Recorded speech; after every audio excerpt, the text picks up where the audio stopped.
In other news, police in Afghanistan say that 9 people are dead after a bomb blast in the eastern city of Khost.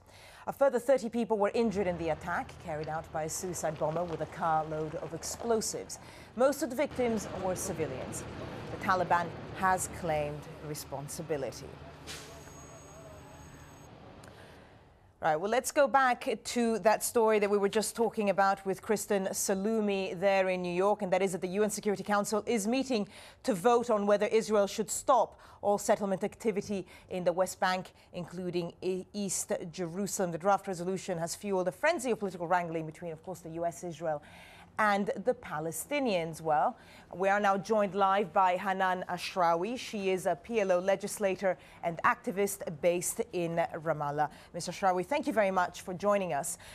All the indications and reports that we're getting seem to point to the fact that the US is going to veto this vote in the Security Council. In light of that, what is the point of the Palestinians trying to push this through when it's just simply or most likely not going to happen? Well, the thing is, we are consistent with international law. We are consistent with the requirements of peace and with the rights of the Palestinian people. It's very ironic, and it would be a grave mistake, but it is very ironic for the Americans to veto their own policy and to veto a resolution that is based on their own language and to veto a resolution that is consistent with international law and with what they call the requirements of peace.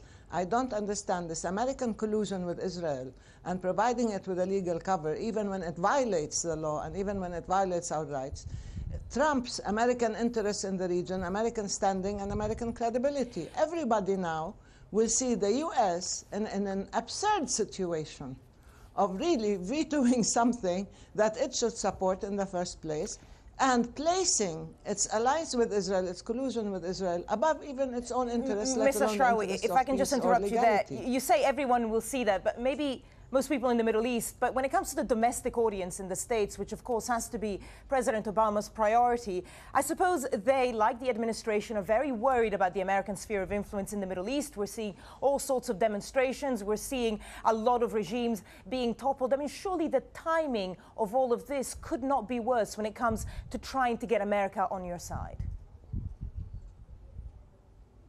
Not at all, because it is the US now that has to understand that there is a dynamic within the region, that Arab public opinion has been inflamed, not just because of the American alliance with autocratic regimes, but also because of American alliance with Israel and the Israeli actions against the Palestinian people.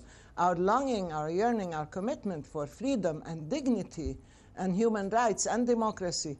This is the dynamic within the whole region for all the Palestinian and Arab peoples. And so when they see the US again, once again, standing with Israel against the human rights of the Palestinian people, against the rights and the freedoms of the Palestinian people, then that will inflame their position further. So if they have any sensitivity to the region, if they have any understanding of what makes the Arab and the Palestinian people move and rise, they should understand that this kind of position, this kind of continued oppression will only be counterproductive and will undermine American standing even further, even when they look at their own domestic audience and they're not looking at us.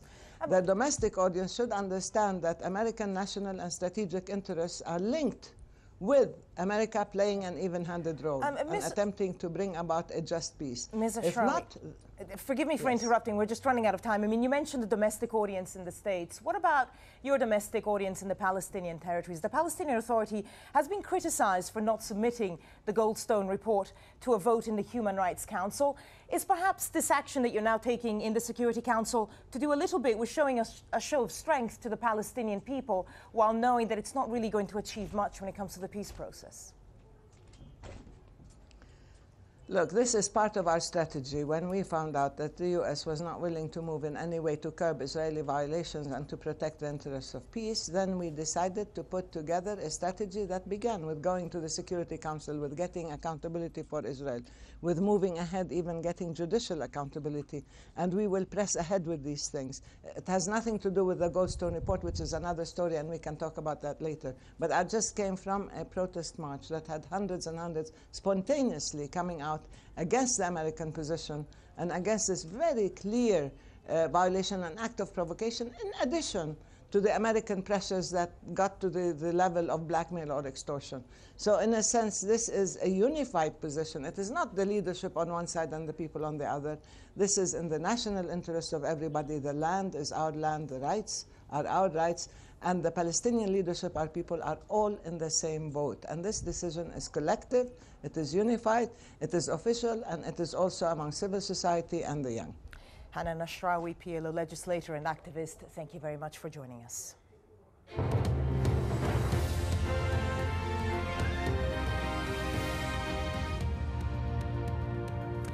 It's 20:30 GMT. Here's a reminder of our top stories. Bahrain's king has asked his crown prince to start national dialogue with all parties over the continuing unrest in the country.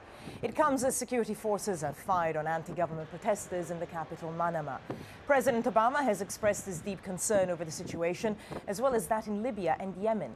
Meanwhile, Bahrain's crown prince has appeared on national TV calling for calm. Well, a doctor has told AlJazeera that the number of casualties in Bahrain is uncountable. We have a lot of deaths here. I cannot describe the situation. It's awful. It's awful. That's the way we can describe it. It's chaos. The hospital is full of casualties. All the medical staff are running on their feet. It's quite difficult to accommodate all of these casualties. The hospital is nearly full. We've taken a lot of patients to the theater. We took patients to the ICU. The accident emergency is full of casualties.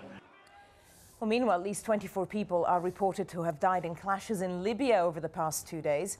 The country's revolutionary committees, which are considered the backbone of Libya's regime, have said the response to anyone attempting to cause unrest will be sharp and violent.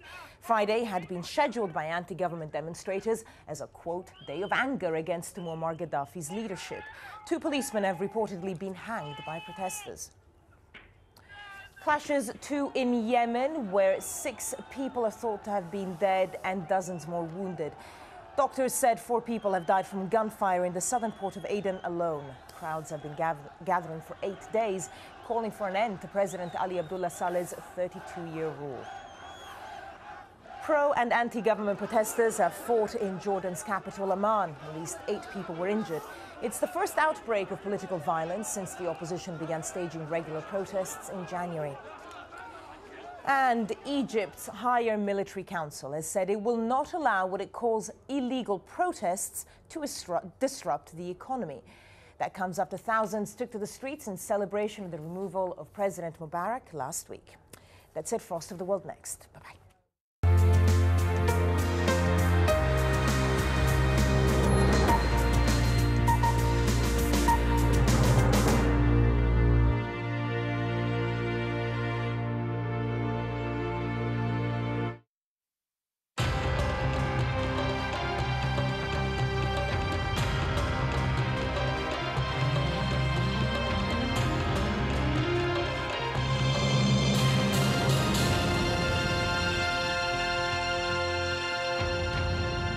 Hello and welcome to Frost Over the World in a week which has seen new turmoil on the streets of the Middle East.